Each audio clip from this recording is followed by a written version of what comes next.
Are we live, Grace? Hello, my friends. I do have music playing. Let me know if it's too loud or too quiet, or both, by some strange twist of fate. Hello, hello, everybody. How the heck are ya? I feel like it's been a while. It's only been a week, but I have not streamed this consistently in months. I am not at home. I'm in an undisclosed location. I am eating a food, but I'll only be eating it off screen. So, whoever can guess what I'm eating, I will give you something, but I haven't decided what yet.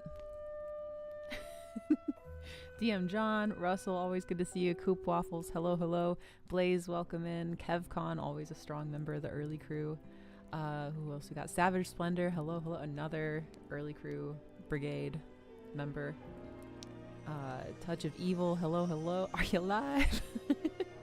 I think we're live. Wise and Sage, welcome in. Good to see ya. And DM Chris, welcome in. Imp, welcome in. And Waffles, you always bring it with the early crew energy. Thank you so much. How the heck are you guys? It is not pho this time. I wish it was pho. It is not pho.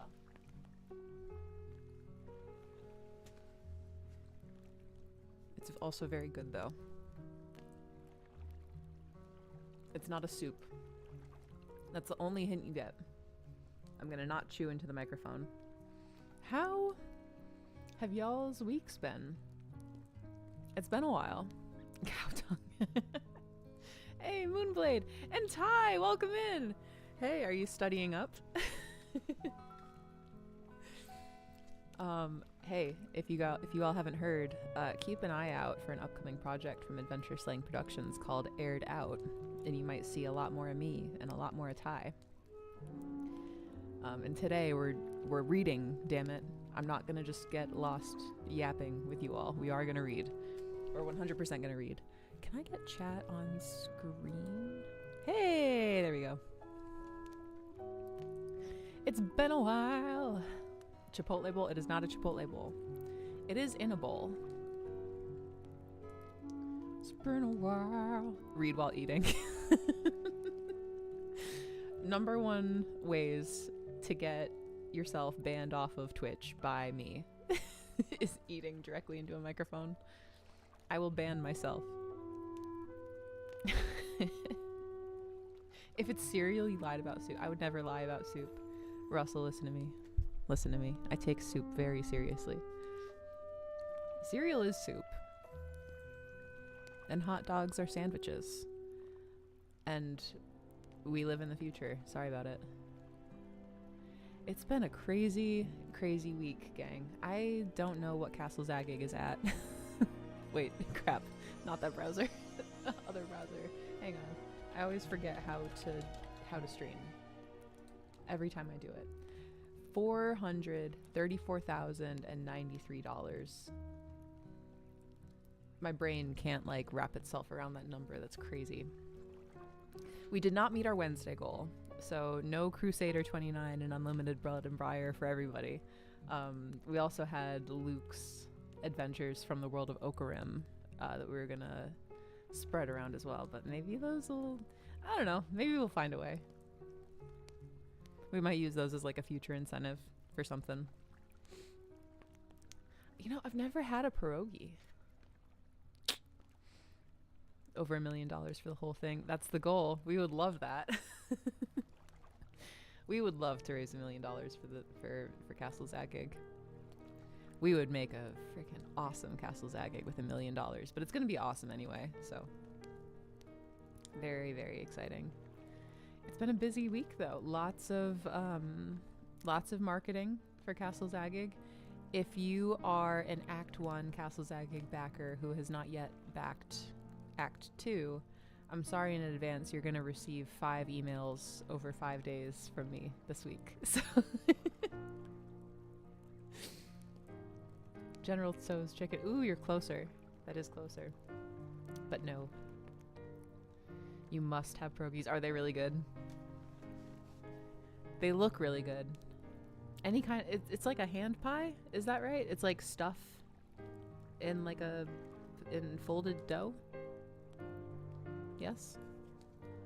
No more emails. I just figure, you know, whatever. Anyone who doesn't want to hear it, they'll unsubscribe or they'll be worn down and back Act 2. Because you need the full set, honestly. But today, what we are going to do is begin the second chapter of Castle of Spires, which is one of my very favorite Airdian stories. Hey, Wiley, welcome in. Good to see you, my friend. How are you?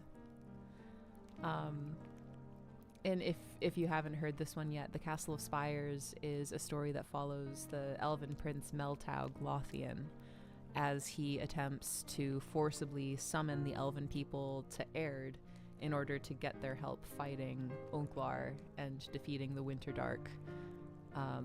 And as he does this, he is cursed with madness and is kind of falling deeper into madness. So it's one of my favorite stories. I love elves. I know that dwarves are kind of the protagonists of Aihrde, but I love elves. Always have, always will. Pierogies are like raviolis. Why do I feel like that would upset some people to hear? Can I convince you to read my film script when I'm done? Ooh, I could be convinced to read your film script for free. I would read your film script with no convincing. What was it you said? It was haunted bowling alleys? Something like that? So because I backed part 2, I don't get the great emails. You'll get my more different emails.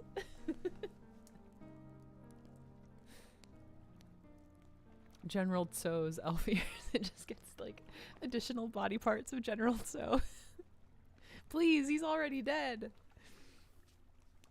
But yeah, Castle of Spires. We're gonna read the second chapter.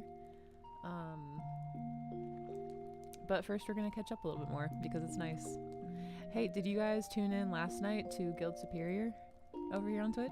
Did you watch episode 1 of our Call of Cthulhu game? That was my first time playing Call of Cthulhu, in which I absolutely rolled a 100 on a D100 and critically failed a sanity check.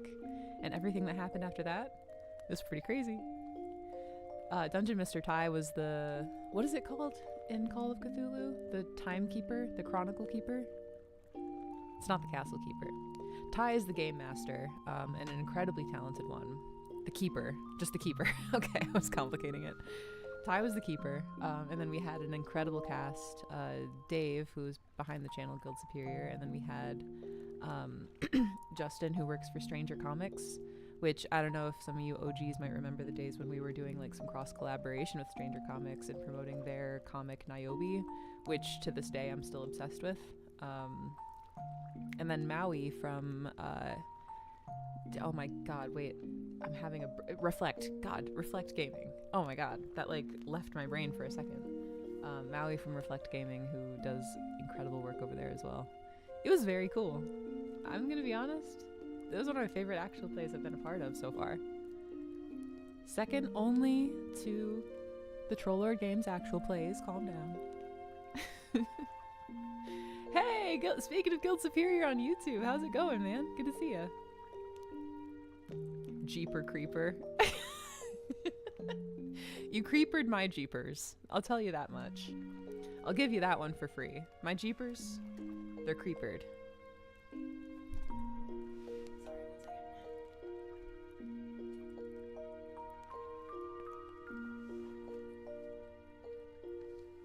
Just you wait. Don't vaguely threaten me.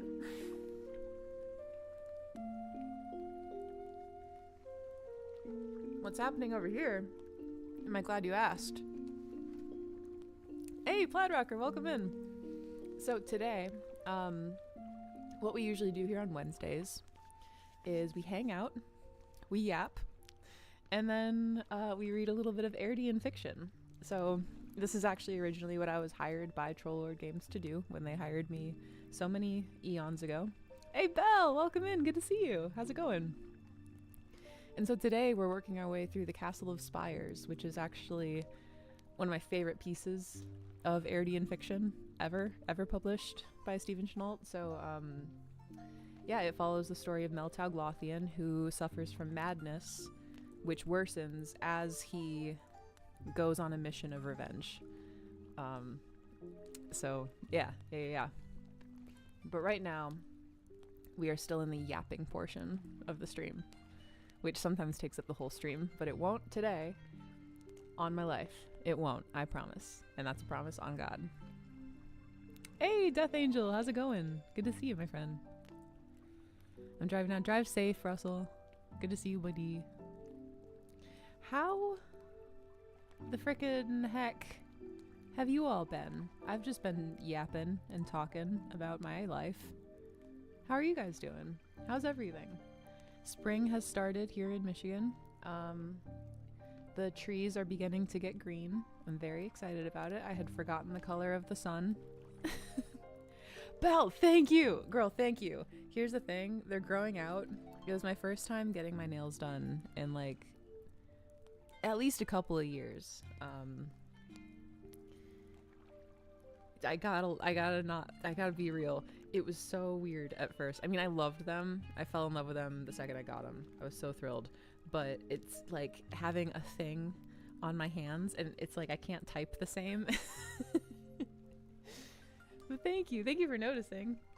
I'm in love with them. I think when I get them done again at some point, I'm gonna have them do the same thing but red tips instead of blue tips. Hey, Paladin Steve. Hello. How you doing? We supposed to drink tea. I've got water tonight. We like your yapping. Ah, gee. Ah, shucks.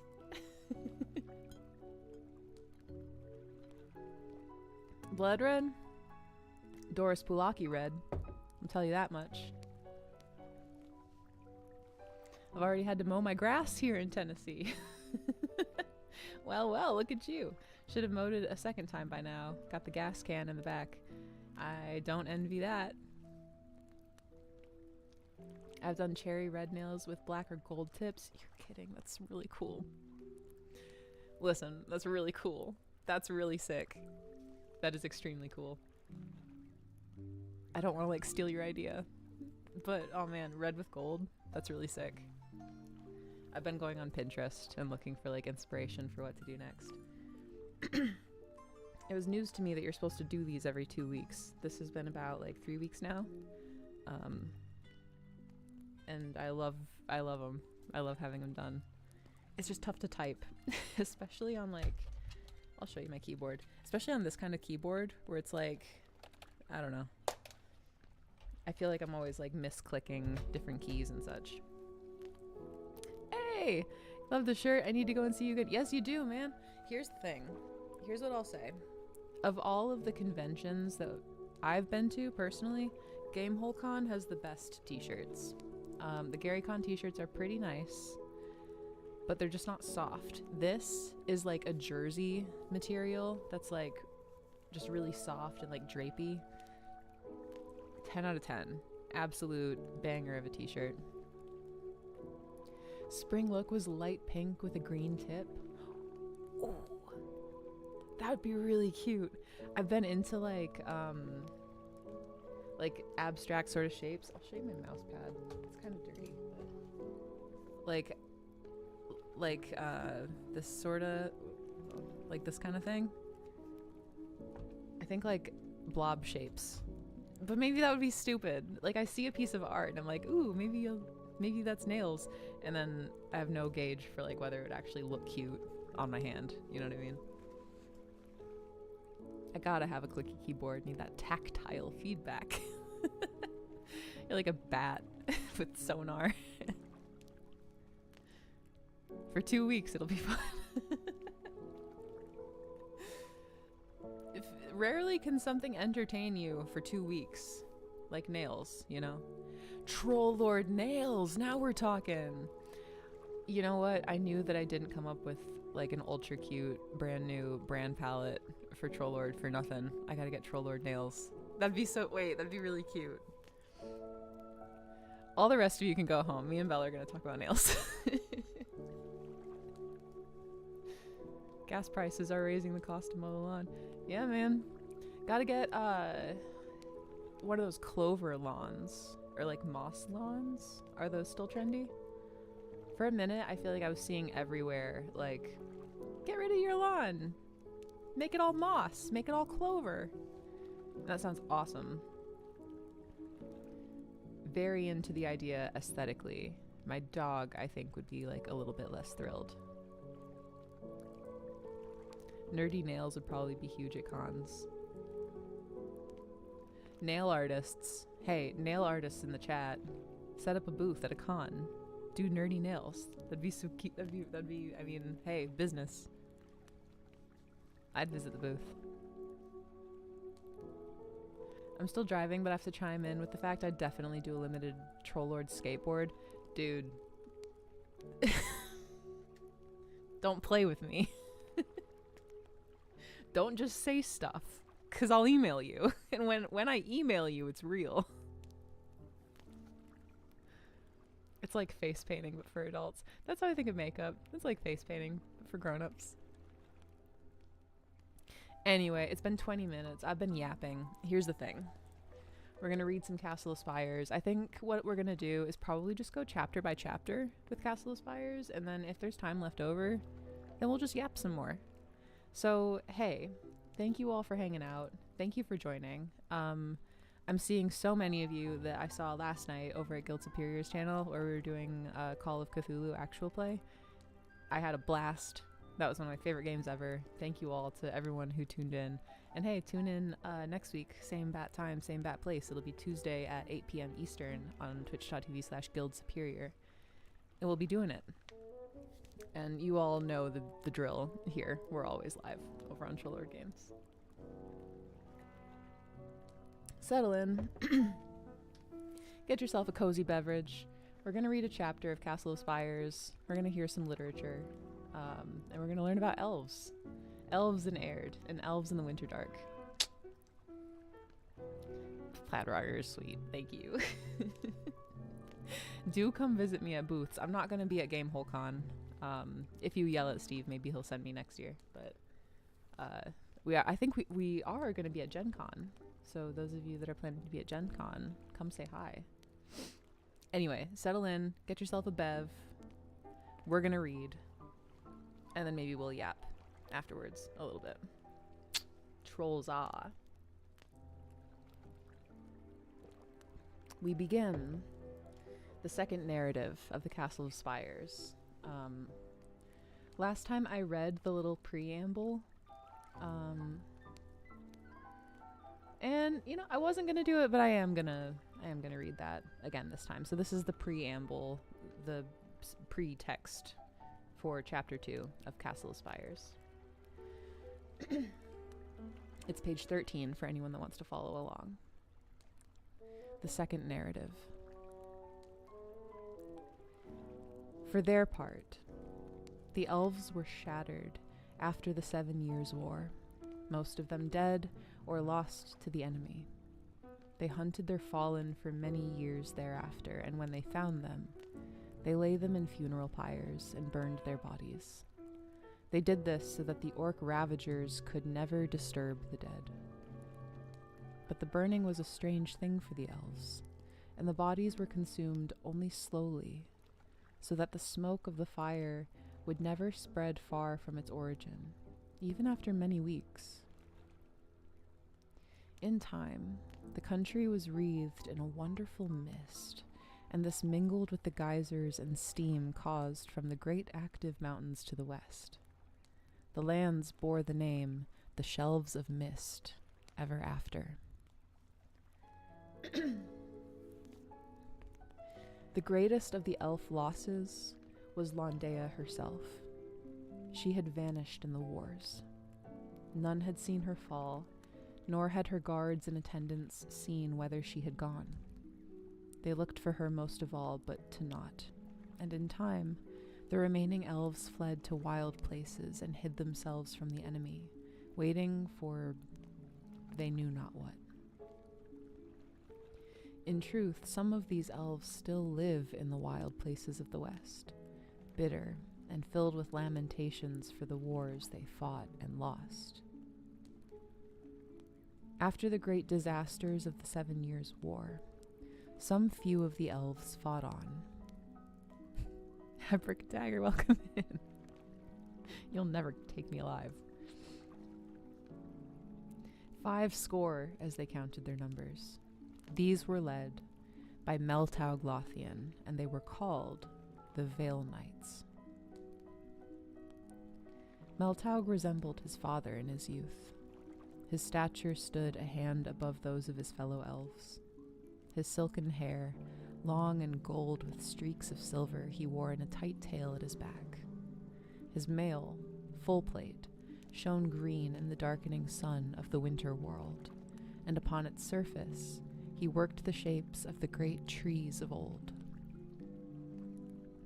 He bore an axe in battle, and he wielded it with such skill that few could withstand him. For years without count, he led the Lunar Knights in a vengeful war with the enemy. The loss of Landea shed his mind of what sanity remained, and he was accounted as mad by all whom he met. For in battle, his face twisted into that of a demon's, and he slew without mercy or thought thereof. He rode upon his charger all about the west, plundering small holds, burning castles, and slaying the enemy wherever they met him. In these dark days, Meltaug found a forge in the wilderness, upon which a great troll stood working. The troll named himself Mordlaw, and cursed Meltaug as a fool and a coward. "I have heard of you, Prince of Lothian. Your deeds do boast of your powers on the field of war, but do not be fooled by your own arrogance, for you are meant to lose. Your methods of war are a fool's tool, for your honor will be the death of you. Vile troll, war is an ugly business and one I have grown apt at waging. I care not for honor and face, or sending you to earth with your dignity intact. You say you know of me, that the tales of my power precede my coming. If that were true, you would now quiver in fear and make amends with your gods. For I'll kill you today, in the most horrible and rapid fashion I may. For I know war is not a game to be played by honorable men. Let us leave that to the hand-wringers and merchants. War is a game not at all. War is not to be fought lightly, but only under the most dire of circumstances. But when it is fought, it must be fought to one end only. Know the terror of my coming. I will kill you. I will kill your kin. I will kill all that you ever know or are ever going to know, and when I'm done, I'll pull your houses down and burn your towns to ash. I'll hound your people to the end of time until you are utterly broken in spirit and body. Honor your enemy. Fools and dead men honor their enemies. Learn this today. Your last lesson. Victory is its own honor."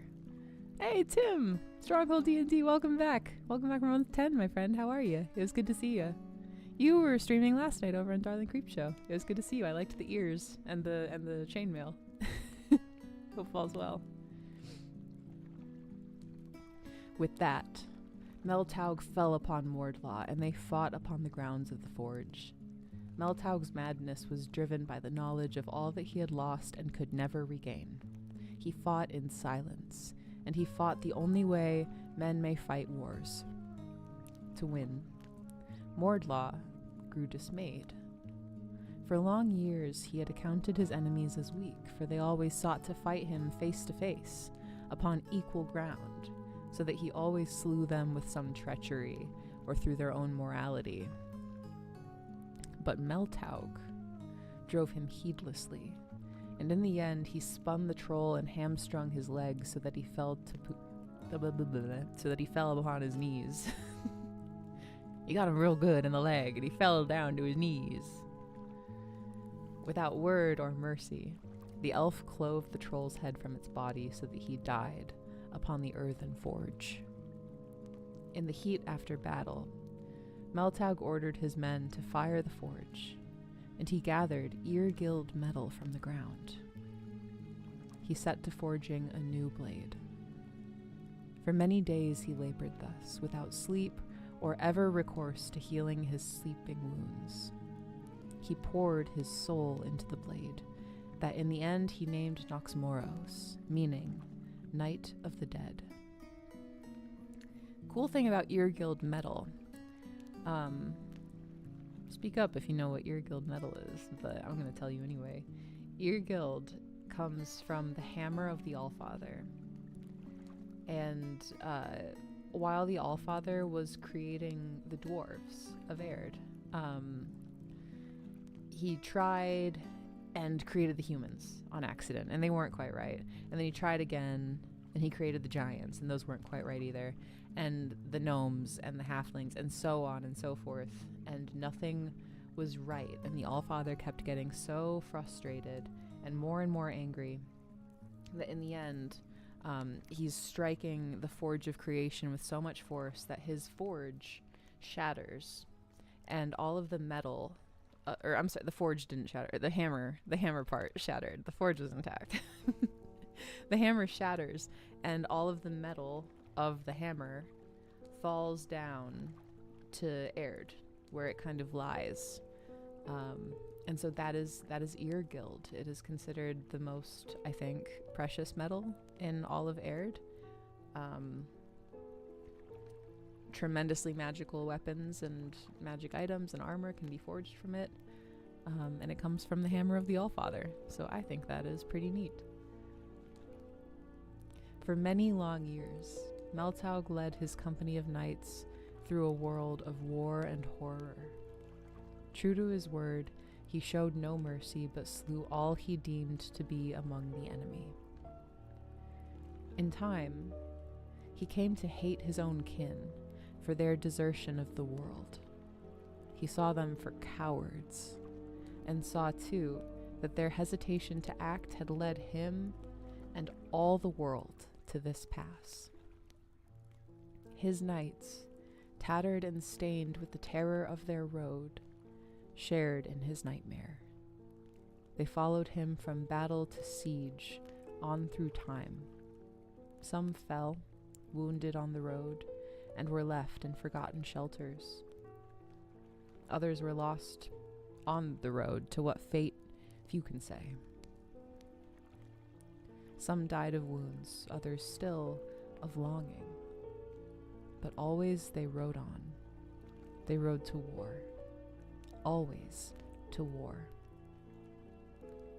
In time of years, Meltaug became feared by all who he crossed. His grim visage became a nightmare for the enemy, and they fled before him. Thus the centuries played out for the Lothian prince. In the twilight years of the Winterdark, word came to Meltaug of the Castle of Spires and Melius the Wise.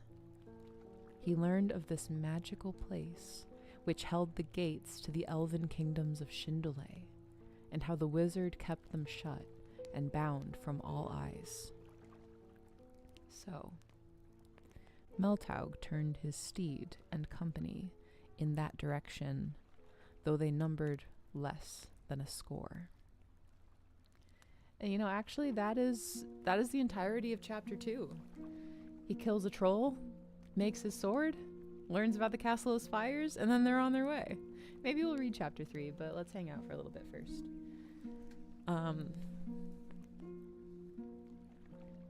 I really like the lore dumps that we get about Aihrde in Castle of Spires.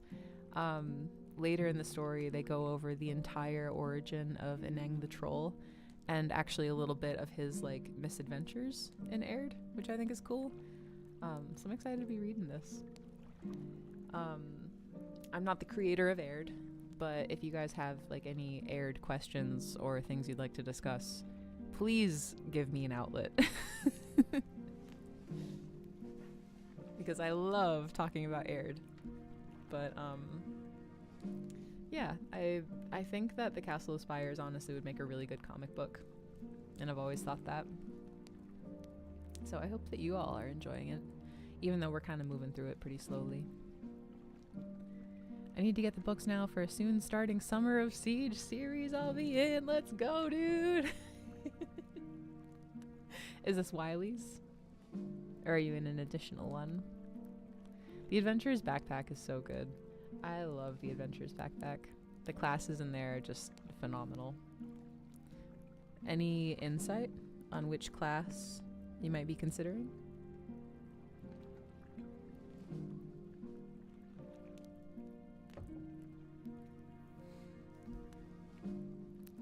You can use the code to buy a physical and PDF product. There's also the Castles and Crusades digital character manager. The digital character manager is cool. That's a nice tool. Very much looking forward to our Summer of Siege game. Dude, I'm looking forward to your Summer of Siege game. You gotta be joking. It's like, it's like so weird and humbling to know that someone else is gonna run the thing that you wrote. And I don't know if I've really talked about it much on the internet, but Blood and Briar is a very personal adventure. I wrote it with a lot of inspiration, like, from my own life, and so it's like the greatest compliment ever, like seeing someone else run it and seeing what they bring to the table, because I know already what I bring to the table with that adventure. And so, like, I don't know, being able to see someone else do it, I'm so thrilled. I'm so excited. However you do it, it's gonna be perfect. All y'all better tune into Wiley's game. I swear. I swear to G. Did someone say Summer of Siege? Russell, I saw you got invited to a game today. Pretty exciting. Building maps for Owlbear Rodeo. Let's go, dude. Owlbear is really great. I feel like it's a little bit more streamlined than Roll20. Love Roll20. No hate to the platform at all, or the team. We love Roll20 in this house, but I've been really impressed.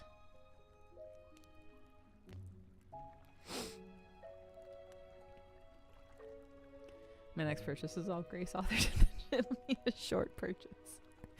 I'm working on my next one, but it's not like in module form yet. I'm actually playtesting it with Nick right now. I'm running him through it solo, and it's turning into a very, very, very good campaign. I almost wish we'd made like content out of it, but then it wouldn't have been the same, because I feel like no one's really the same when there's a camera in their face, you know what I mean?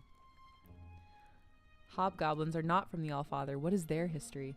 You know what? I don't think I know that off the top of my head. I don't actually know the deal with hobgoblins.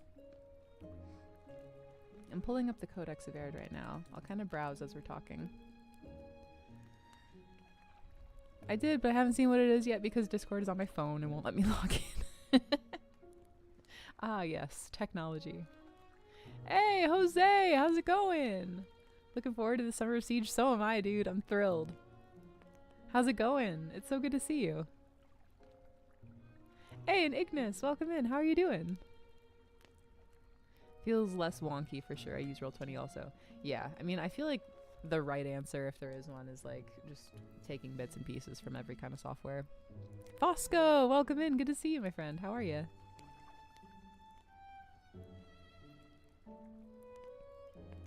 I think they're all bad thoughts of the Allfather, kind of like Unklar, but not such bad thoughts. I don't know, I'm just getting into it myself. I don't know that the Allfather created goblins. Who created goblins? The goblins were twisted from dwarves, I believe. Third War of the Gods, of Men, Narhite and the Frost Giants, Argrind and the Red God. Orndul confronts the dwarves scare him away. The Cloak of Red, Mordias is slain. The Dwarven Kingdoms. Least of all the Red God, who had returned to the homeless house, feeding on his hatred of the dwarves and plotting their undoing. I think... Were goblins created by Orndul? Hang on. Of the coming of the goblins. Okay. Let's read this. During the long age of peace, the dwarves perfected their arts, becoming masters of construction and the forge. They built ever deeper halls, and their cities sprawled along the flanks of the great mountains. Mansions of stone stretched out beneath the world like the roots of trees. In Alanti, the dwarves built their homes upon the sea. the streets and buildings carved from white marble, mined from the southeastern lands of Ursal, stretching between island realms. They were a wonder to behold, and the Atlanti dwarves became more learned than their fellows in the language of creation. In time of years, all the mass knowledge of the folk they gathered there, they placed in monumental libraries. Then goblins came into the world, and the age of peace ended forever. The memories of those days linger only in legend and dream. From whence the goblins originated, none know. Many whispered of dwarves turned evil, corrupted by the dark of deep places and greed. There is truth in this tale. As has been told, the dwarves were plentiful and tunneled beneath the world. They became scattered far and wide, so that many lost contact with their fellows, living out their days in solitude far from the kingdoms. These dwarves did not share in the discoveries of their kin, and they waned, and their knowledge was never as great. Orndul found these outsiders alone and with little understanding, and made easy prey of them. So I guess we don't know about goblins.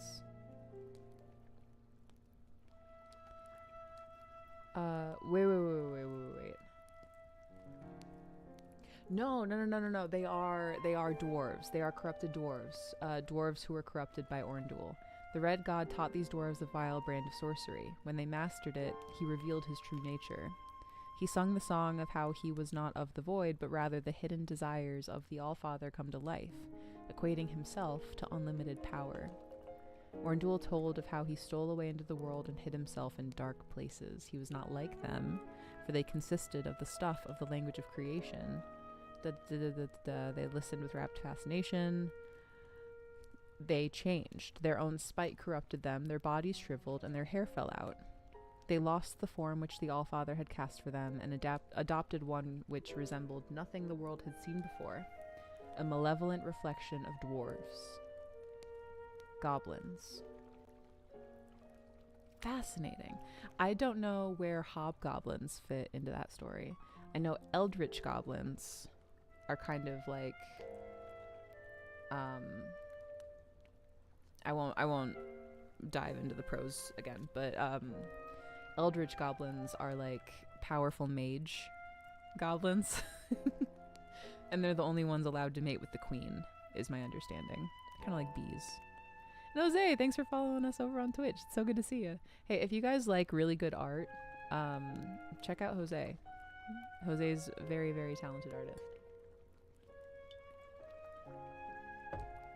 Steve just talked about goblins the other day. They definitely are corrupted. Yeah, you're right, Jarl. They're for sure corrupted dwarves. Oh, hearts to you too, buddy. Yeah, I don't know about hobgoblins. I'm gonna just like do a search of the word hobgoblins and see what comes up. 0 out of 0. Are there no hobgoblins in Aihrde?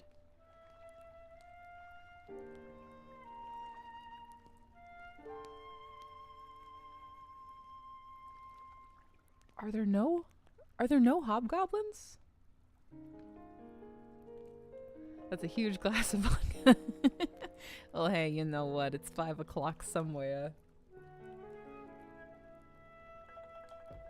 It's 5 o'clock on a Saturday somewhere instead of 8:46 on a Wednesday. I know what day it is. Hitting the sauce. Where do orcs come from? Ooh, that is a great question. The orcs, I believe, were... Oh my god, dude! Tim, thank you. Holy shit. Thank you so much. That's so generous of you. Really, really appreciate it. Man, I hope you're doing well. It's so good to see you. Thank you. I always say this. I'll always continue to say it. We don't rely on, like, we don't take for granted people spending money on the Trollord Games Twitch account.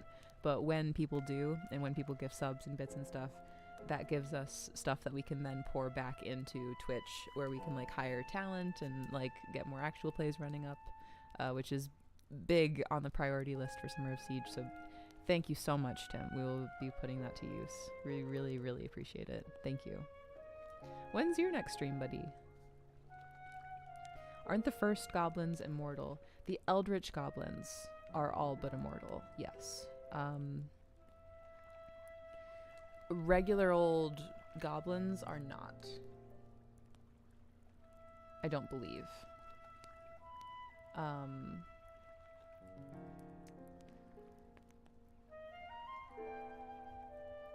Yeah, I don't think so. This shows me. I'm like, hey, let's talk about Aihrde. Let me know if y'all have any questions. I've been doing a lot of research lately. I've been doing a lot of research into Aihrde. But I have not gotten into like the monsters of Aihrde and their history just yet. I'm kind of scrolling through here now. I'm certain that the orcs came during the Winter Dark. I think Unklar created them. They might be twisted from elves, but honestly, I might just be remembering a different mythology, like a Tolkien sort of deal. Hey, history prof. Good to see you, my friend. How are you? Where do karma chameleons come from? Well, they, you know, they go around, they come around. Trigall the mage, we know who that is. I'm gonna search orcs.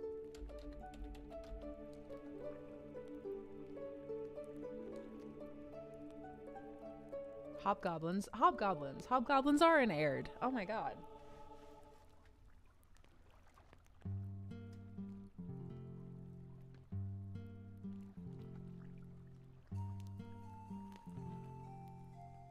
He called to those who serve him. I'm reading about the Winter Dark now. Okay, no. Unklar did not create orcs. Alright, well... Castle of Spires was cool, everyone, but now we gotta read the Codex of Aihrde again. Because I don't have this all committed in memory, and I should. I thought Unklar created the Ungaren. Yes, he did. And the more Mogrel. The Mogrel demons, too. Good night, Wiley. So good to see you. Thanks for popping in. It was lovely to have you. Hope you sleep well. Have a good day of work tomorrow. Tolkien orcs are tortured elves. Yeah. We'll have to look for monster origins. Yeah, that'll be an episode of our thing, our new mysterious thing that might be coming soon called Aired Out that you all should keep an eye out for. New thing! Very exciting. But hey, we got about 10 minutes left. How about we... How long is the third narrative? 4. That's only 4 pages. Let's read the third narrative, the third chapter, and see where it takes us. Okay. Trolls are. Thank you all again for the gifted subs and just for being here and hanging out. This is lovely.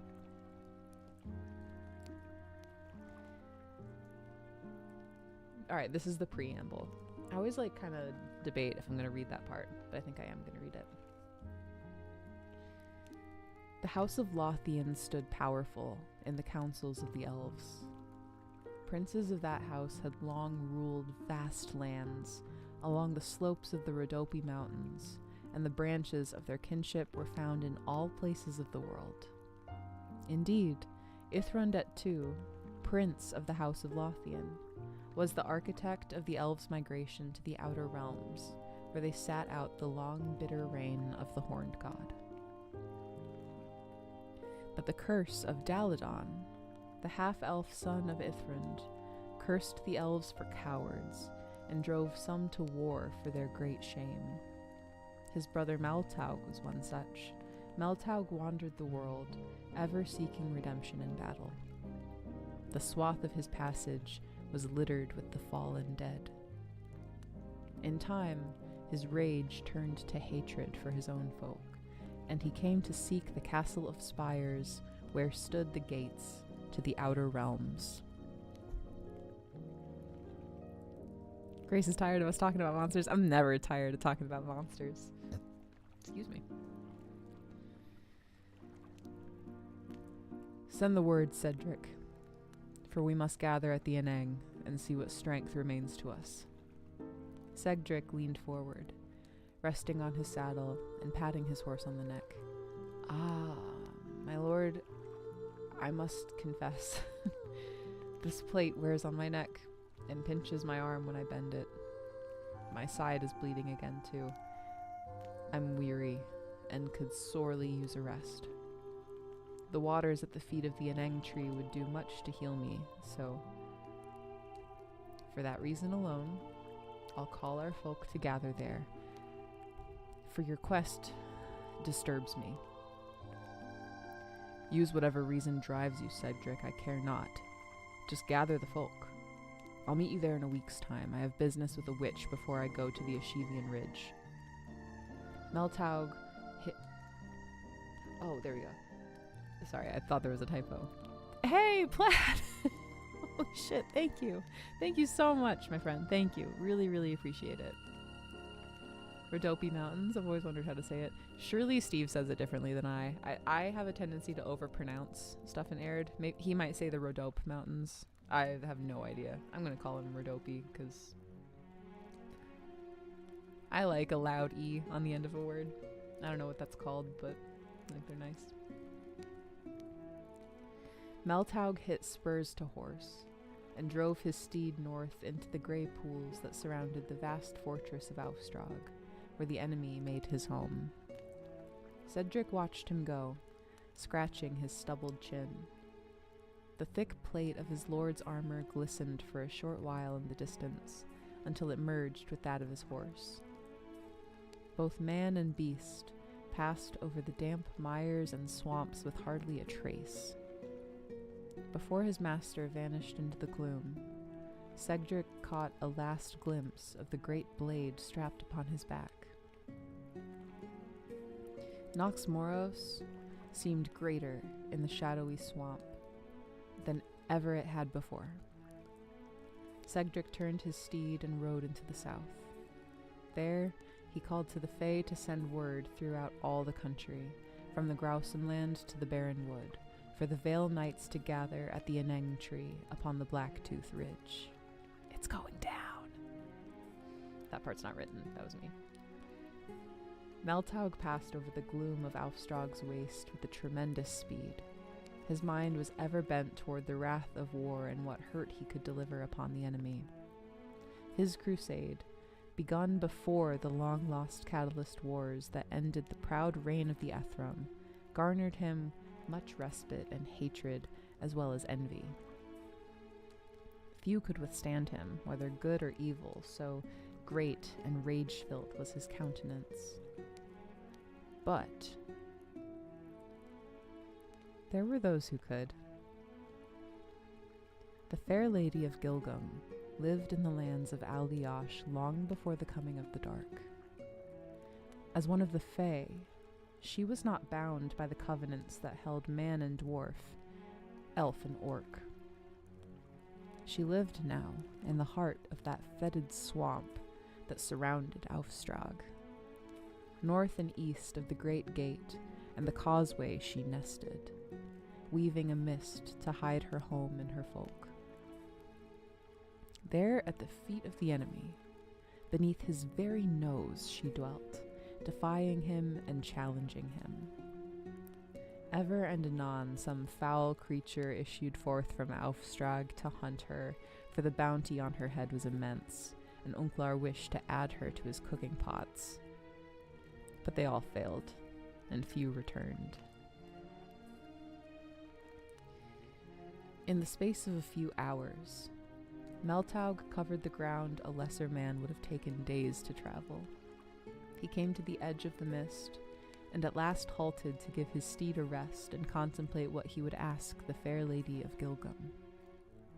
He sat there for a long while, bent in silence, but he knew that he was not alone. "I see you there in the dark." Indeed. The voice called to mind yellowed parchment. Oh, I got the voices wrong. One of them's a goblin and one of them's Meltaug. I'm like, how do I do a goblin voice right now? I never want to go crazy with the voices when I'm reading dialogue. I just want to give them like a little something something to like distinguish them. He says, all right, he says with some authority, I imagine, "I see you there in the dark." The goblin says, "Indeed." Hey, Bikima, welcome in, Shane. How's it going? The voice called to mind yellowed parchment, old and brittle. I thought you might, and whose pleasure have I come upon? Mine own goblin. I am Prince Meltaug Lothian. And what do they call you? Master, I am but an old goblin of little import. You would not know of me if I told you my name. I know your stink. You are one of the eldritch goblins. Your mother was a dwarf of old, and you have a name that the bullhound gave you in the days before days. Meltaug unlimbered his sword and swung his shield around. Aye, dog, that he did. The goblin, unseen in the dark, lifted his hands, and, calling a word aloud, he summoned the dead to life. So quick were his sorceries manifested that Meltaug was beset in an instant. A fountain of watery muck engulfed man and beast as the swamp erupted around them. The prince was thrown from his horse, staggering forward under the weight of his armor before coming to rest on his feet. Gods and bones! His curses went wild as he brought himself up before the wave of horror the goblin unleashed upon him. Bones, some clad in flesh, others naked to the cold swamp, poured from the mire. Cold iron in rotting hands, shields and helms, the wave of their numbers came near to overwhelming. But he fell upon them with the lust of rage that was ever with him. They clutched at him with hands dredged from the deep, their clawed fists pounding his shield, surrounding him, stabbing at him, and trying to pull him into the gulf of oblivion. But Meltaug did not despair, and Noxmoros carved great swaths of destruction through them. The ichor of their unliving flesh splattered the prince's shield and washed into the damp of the swamp. He hurled himself into them time and again, bashing them with his shield or laying them in twain with his blade.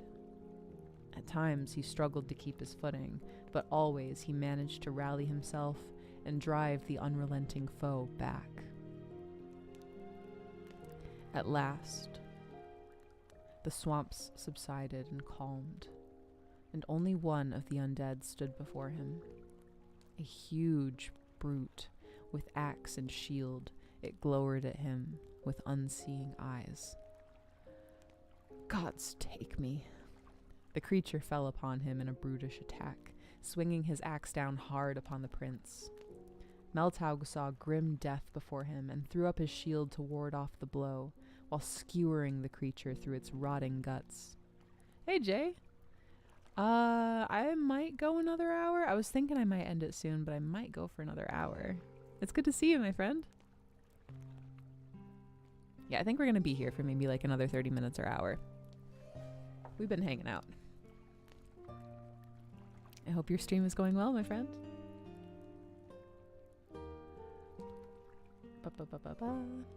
The axe blow rang against the shield, and the iron clove through steel and bone.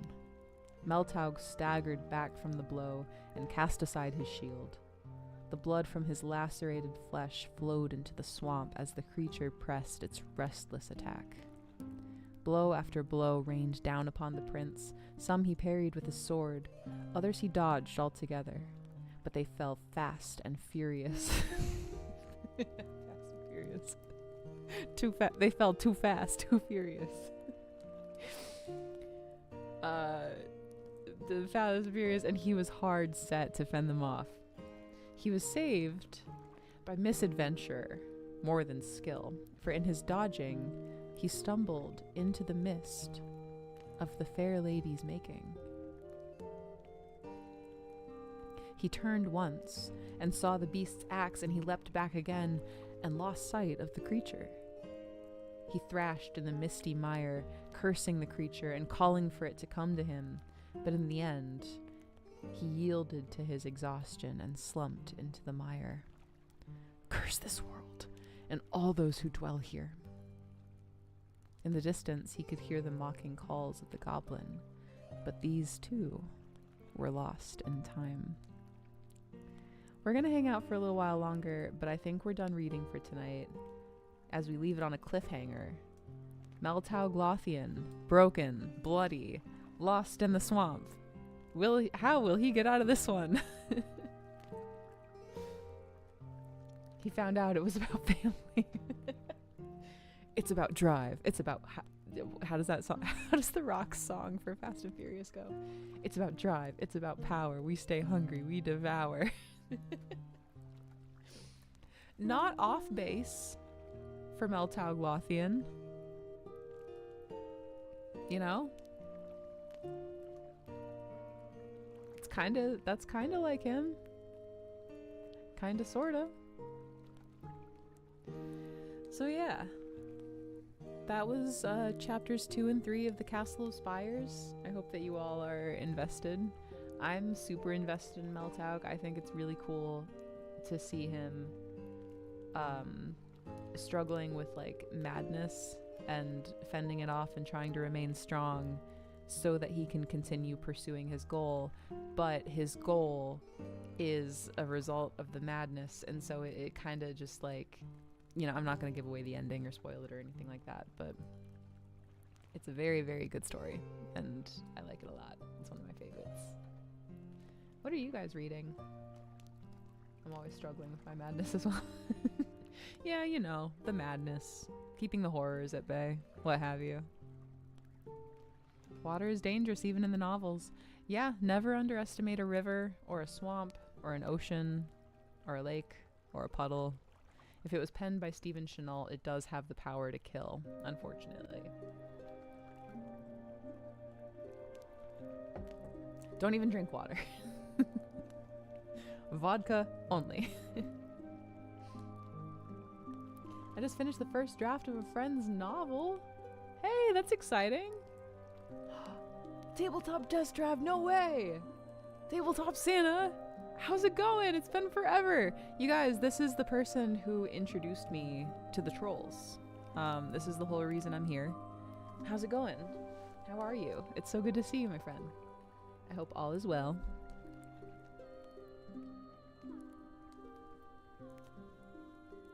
I've been reading the Cimmerillion and Master and Commander series. Ooh. Very, very cool. I've been getting the itch to like pop open the Mabinogion. I've got that sitting on my shelf, and I read it in college. And at this point, it's been many, many years. And I don't know, I just kind of want to like open it up again and see if it was as dense and hard to get through as it felt when I had to do it for school. You were awesome last night's Cthulhu game. Seriously awesome players. Man, thank you so much. Freaking seconded on the players. I mean, that cast has like absolutely blown me away. I feel so lucky to be sitting at a table with such talented people. In Waters of Dunhollow, water ends up real dangerous there. Oh yeah, it's even in the title. It goes well, just working and stuff. Hope you're doing great. Yeah, thank you. Thank you. I have been doing great. It's been very, very busy here, but hey, that was the goal. So yeah, no complaints. It's been awesome. What are you working on? Anything exciting? Gotta go do my homework. And my homework in quotes. What does that mean?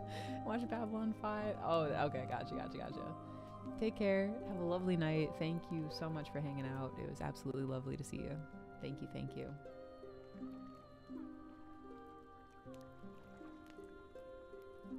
A friend and I did a book exchange, and I'm reading The 7.5 Deaths of Evelyn Hardcastle by Stuart Turton. I'm actually trying to write a novel, though, and I'm struggling. Okay, 2 things. First of all, congratulations. Extremely cool. I hope that process is going well for you. I hope you're having fun. It can be grueling trying to write a novel. I've been working very, very, very, very slowly on one of my own as well. Extremely slowly. So I feel your pain. And The 7.5 Deaths of Evelyn Hardcastle is quite a title. Way to get someone on board. That is a great title. I'm also reading Meet the Neighbors. It's about animal behavior. That's such a sweet name. Meet the Neighbors. Nick was reading a book about trees. I don't recall the title, But one of the points in the book was about how some trees in like forests and stuff. God, I'm gonna butcher this. This is embarrassing. Some trees are connected to other trees to like. Fuck, this is embarrassing. Oh no, I opened my mouth not knowing what I'm talking about. Wait a minute. Okay, what I had heard, if I remember this correctly, is that trees in forests can be connected to each other to the point where, like, in the way that trees have emotion, in the way that trees like understand threats or like health or anything like that, they can like share it so that they all know how the forest is doing because all the trees are like connected. The Hidden Life of Trees. Exactly. Yes. Jose, that's exactly the book. Have you read it? Do you know what I'm talking about? Please explain it better than I did. I need you to bail me out of this one. If you ever need someone to read and give feedback, let me know. And yeah, I keep getting bored with my own story, but I keep having to remind myself the first draft is going to suck and I just need to accept it.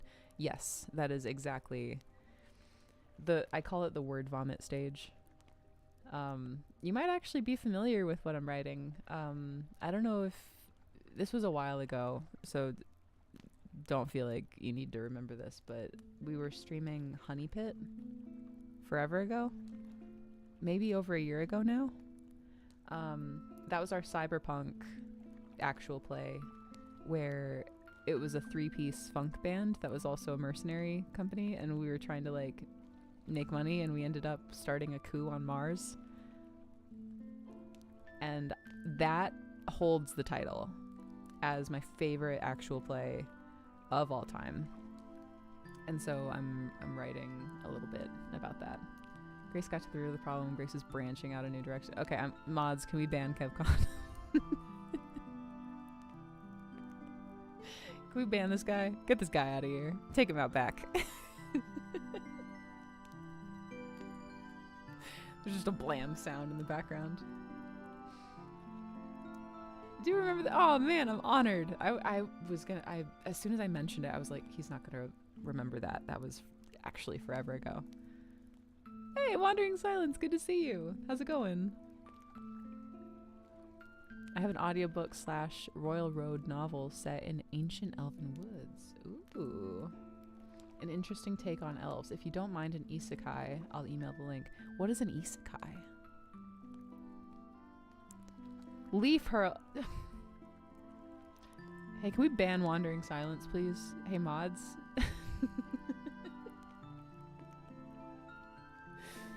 Ban these people. Get them out of here. Haul them out back.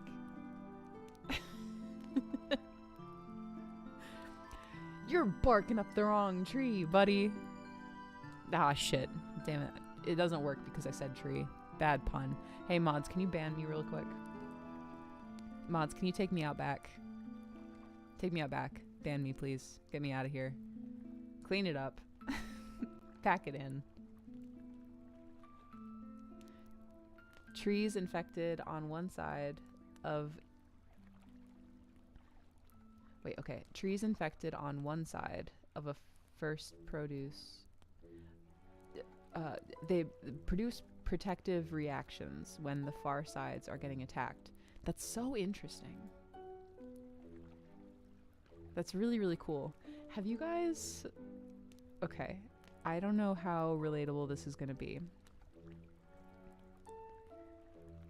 Only those of you that are on TikTok and have the same algorithm as me are going to even care about this. I love swords and wizardry. Hey, Hotari, welcome in. Slime mold romance. If one person knows what I'm talking about. I have been thinking about this actually all day. And you know what? I'm gonna... Hang on. Just give me a second here. It's not enough to just talk about it. I need to actually link you guys to this directly. This is one of the most compelling, interesting things that I've ever seen. Ever. at all, point blank period. All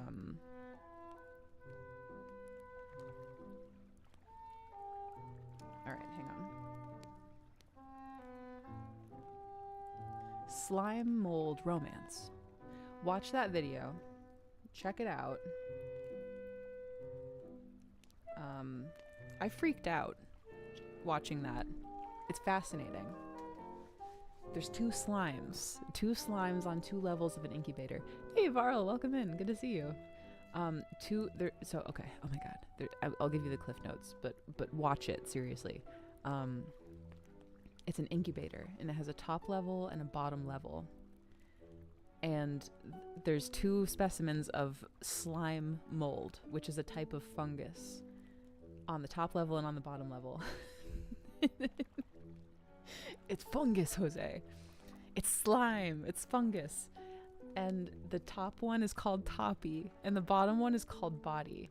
And so Toppy escaped its containment. It was just in like a petri dish, not like locked in or anything.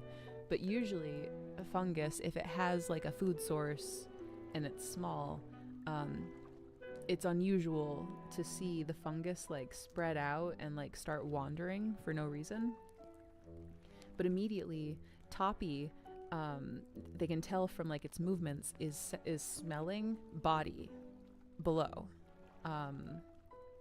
And so the video tracks the behaviors of these 2 fungus specimens as they sense each other, because the behavior that they display is really, really, really unusual.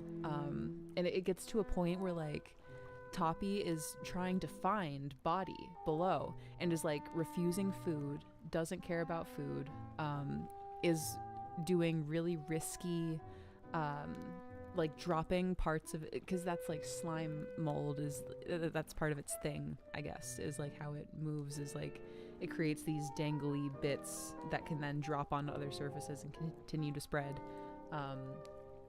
Toppy does that way earlier in its lifespan than most, I guess, slime molds would, at a point where the specimen is way smaller and it's way riskier to do that.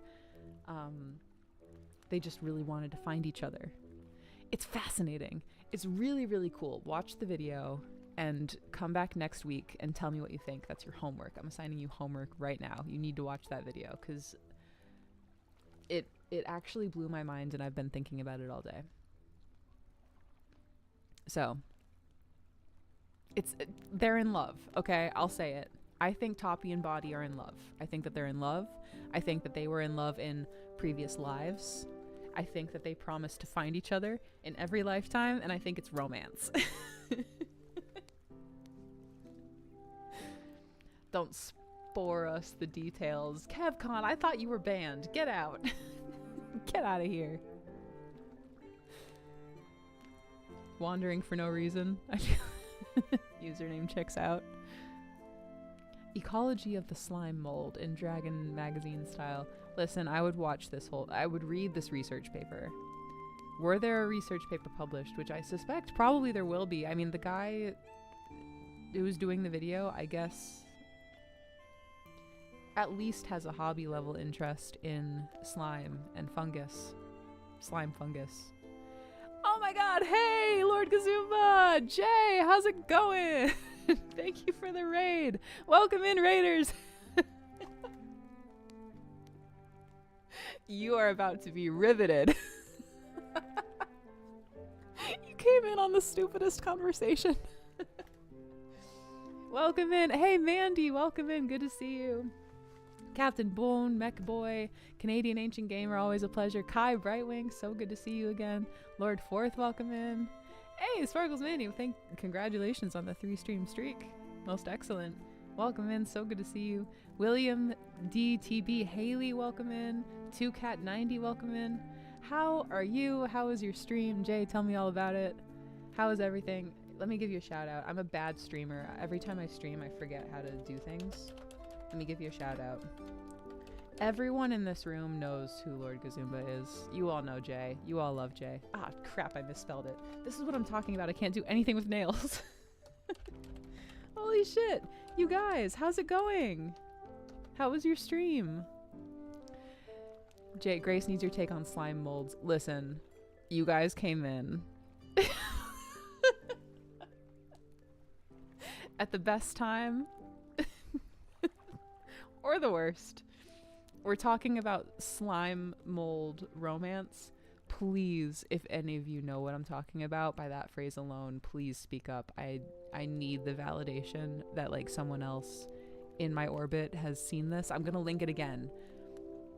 I've already linked a TikTok in Twitch once tonight. I'm doing it again. You all, this is your homework. I don't care that you came from Jay's stream. You're in my house now. And you have to do my homework. Hang on, I'm gonna pin it. You need to watch that TikTok. I won't go on and re-explain everything that I just said. Oh crap, wait. Yeah, there we go. Crap, there we go. Welcome in. So good to see you all. How was the stream? What were you all doing? How's everything? How's stuff? Furthermore, how's things? Hi, if you haven't seen me before and you're like, hey, I expected the trolls, who's this? Hi, I'm Grace. I'm the Troll Lord Games social media manager. Every Wednesday we come on here and we read from the Codex of Aihrde, which is Troll Lord Games' flagship fantasy setting, and we do like a big ol' lore dump of getting into the nitty-gritty of the world building of Aihrde, and it's my only outlet to nerd out about the fantasy setting that I love. So I'm very happy to be here. Very happy to have you here. I hope you'll stay a while. Slime mold romance? Is this code for people who solve mazes together, stay together? In a way. Listen, you're not off base. Went over the Greyhawk Adventures book from 1988. Hey, that's pretty cool. Most excellent. I was wearing a Greyhawk t-shirt earlier today. Now I'm wearing a Gamehole t-shirt, but listen, I'm not going to throw shade. Jay, let me know if you agree. I'm sure you've been to Gamehole. I found the t-shirts at Gamehole to be better than the t-shirts at GaryCon. Ooh, competition. Hey, thank you, Canadian. How's it going? Good to see you. So, okay, I'll give the briefest cliff notes. 2 slime specimens in an incubator. One of them is on the top shelf. One of them is on the bottom shelf. The top shelf specimen smells the bottom shelf specimen and breaks containment to find it. And it's a love story. That's all I'm gonna tell you. Watch the video. I've been thinking about this all day. Have I ever wasted your time? No.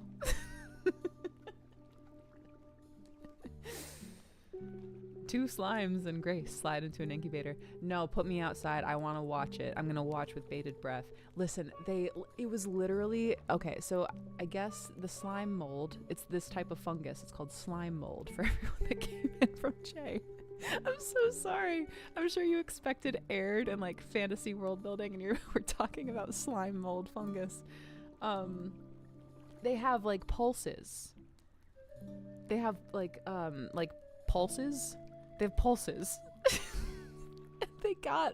The pulses got faster and more excited, and each slime mold began like shivering in anticipation of them like connecting, but it was this really long drawn out thing that was very unlikely, and the top mold almost died reaching the bottom mold, and they just love each other. I think it's because they love each other. JD, don't say Sporn. Get that out of there. Mods, ban GD. Get Sporn out of the chat. We're telling a wholesome love story about 2 slime molds who love each other in every lifetime. Leave and take your Sporn with you. Slime molds, also a better love story than Twilight. Listen. I can't stop thinking about it. It's so cool. And the reason for it is because, like, I guess these 2 funguses, I don't know anything about their name. Jose, good point. Their names are Toppy and Body because they're on the top shelf and the bottom shelf of this incubator. So they call them Toppy and Body. The next adventure is going to have lovelorn slimes. Oh my god. You're so right, Waffles. Hang on. That's for sure going to be central to the plot of whatever I write next. Hey, Agile. Thanks for tuning in. It's good to see you, my friend. How are you? Jay needs to put some slime mold love on one of his next adventures. Yeah, Jay. Hey, Jay. Jay. Listen, I hope you're taking notes. Thanks for bringing in your lovely community to my Wednesday stream where we do sophisticated reading and dissection of world building, and we talk about lore and geography and monsters. Hey, more slime stuff, please. I hope. Are you listening? Thank you. All are abundantly patient, and I'm so glad that we're all hanging out. Grace can't stop thinking about it. Does that prove Grace's mind has been infected with slime mold? In a way, I think that at the end of the day, we all become incorporated into slime mold, you know? And that's on the circle of life. This is the funniest introduction to Grace for so many people. Dude, I'm working. I'm literally at work. I'm a representative of my company. They let me be in front of a camera and represent Trollord Games to strangers. And I take that time and I talk about slime mold. Welcome in, everybody. I hope that you all had a phenomenal time in Jay's stream. Welcome into this madness. It's so lovely to have you. Turbo, good to see you. Cordyceps. The cordyceps fungus. Oh my god. That's the one that, like, it's brain eating, right? That's the one that infects ants? Or is cordyceps from The Last of Us? I don't know my fungus. Sorry, I've not studied up on my fungus. I wasn't expecting, alright, to be gripped by a tale of forbidden love between slime molds at 11:43 p.m. last eve. Okay, pardon me. The ochre jelly is a spurned former lover and still pines for the slime. I almost had a character die to ochre jelly, I think. I think it was ochre jelly. I don't know, I had a character touch it, and then chat exploded, and they were like, alright, R.I.P. R.I.P. Grace. That character's dead. Start rolling up someone else. And then I survived. So there. Ochre jelly, not that dangerous. Spread it on toast. The TikTok link should play in your browser. Yes, yeah, I believe so. I hope so. If not, just Google slime mold romance and maybe it'll come up. Actually, oh my god, don't do that. Do not do that. Don't do that. Don't Google slime mold romance. Don't do that. Oh god, I'm mortified. Nobody expects the fungal inquisition. Dude, I gotta rewatch Monty Python's Flying Circus. The episode with Spam was really good. Corporate. Grace, why did we get 70 new Castle Zagging Act 2 backers last night that all referenced slime molds in their budget? Dude, if I could ever orchestrate some kind of prank with you all to just show up in like a crowdfunding campaign or our socials or like someone else's stream. You know what? In fact, whoever streams next, this is actually your real homework. I don't care if you watch the context about slime molds. The next time you see anyone streaming on this channel right here, please bring up slime mold. Just ask them about slime mold romance and ask what their thoughts are. It'll go over great. And hold the line. Don't tell them I put you up to it. I will also participate. Danger, Will Robinson. Controls brains, ants, and the last... Okay, so it's both. It is both. Last of Us has a mutated version of the Ant Overlord. Is that what they call it? The Ant Overlord? That's awesome. Tomorrow at 6 p.m. Eastern. Oh my god, hey, Phantom. Does this mean Grace will do a slime and mold bestiary next? I would love to do a slime and bestiary mold next. Hey, Kern. Good to see you. Peanut butter and ochre jelly is another love story.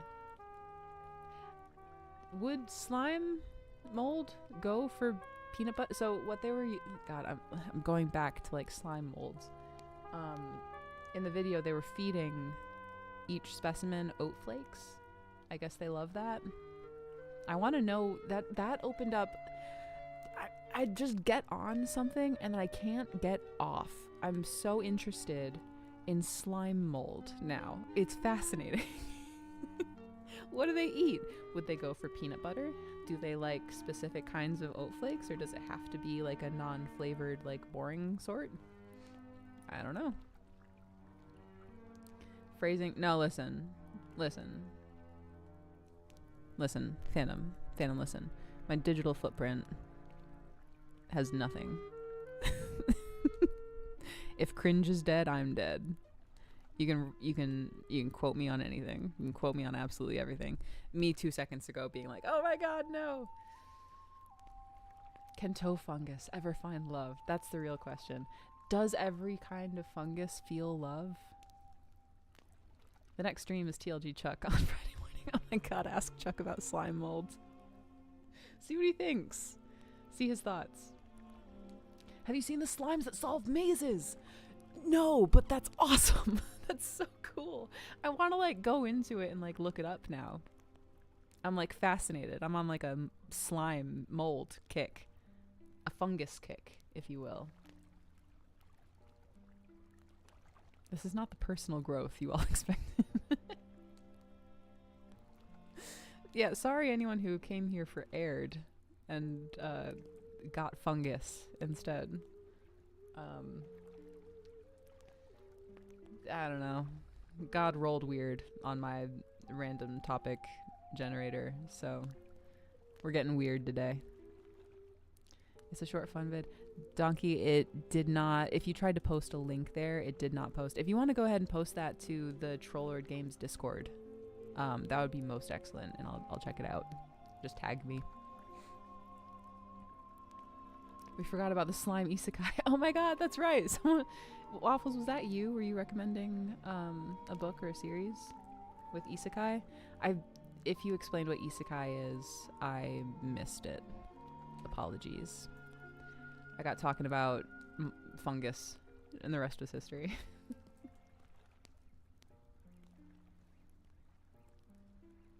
I think we are gonna start probably winding it down. We'll yap for a couple more minutes here, but I think I'm gonna maybe start looking at some folks to raid into. I'm totally burned down on isekai. What is isekai? Now I'm like, is that a pun? Is isekai a fire thing? Is burned out a bit? Can't trust anyone these days, shaking my head. I'm so glad that you all like came in and tuned in for my very serious, super serious exploration of Aihrde.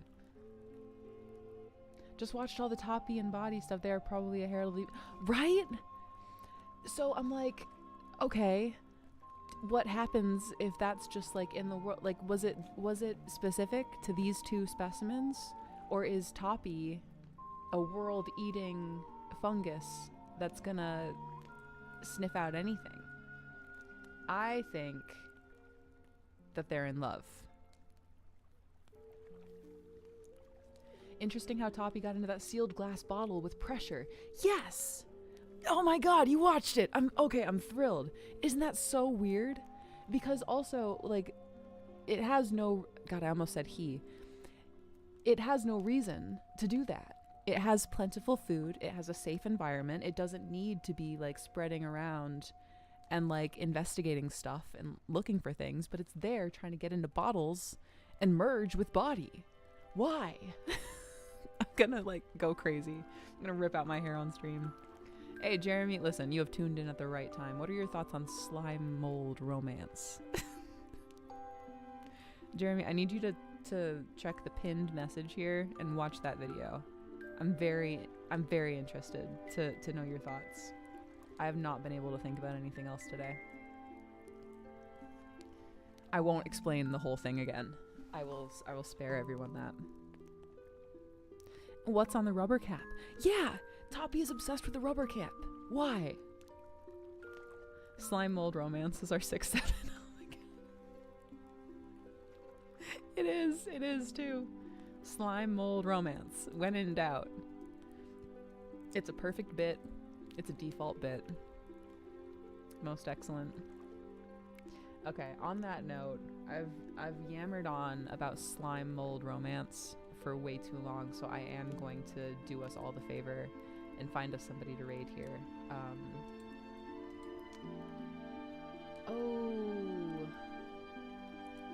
What do we want to watch? I want to raid into Critical Fail DM. I think I'm not going to. Stronghold was extremely sweet earlier, so let's go and show him some love too. Okay, hang on. We're gonna raid. Are you serious? Did I start to... Did I freeze? Oh no! It's Toppy and Body! They've gotten into the hard drive, or the mainframe, or whatever. Alright, we're gonna raid Stronghold. If I can type that correctly. Okay, so I give this spiel every time. I will give it again. If you all have a moment to hang out, please do. Say something nice to Stronghold and their team. They work super hard to put on an awesome stream, so if you have a second to just like hang out with their community and chill and say something nice, it makes everyone's... it makes a streamer's day when people come on in and like chill from the raid for a minute. I mean, all of you guys who joined in from Jay's raid, thank you so much. It absolutely just like makes my day when that happens, so thank you for hanging out. I hope that I haven't scared you off of Trolloid games with my slime mold romance talk.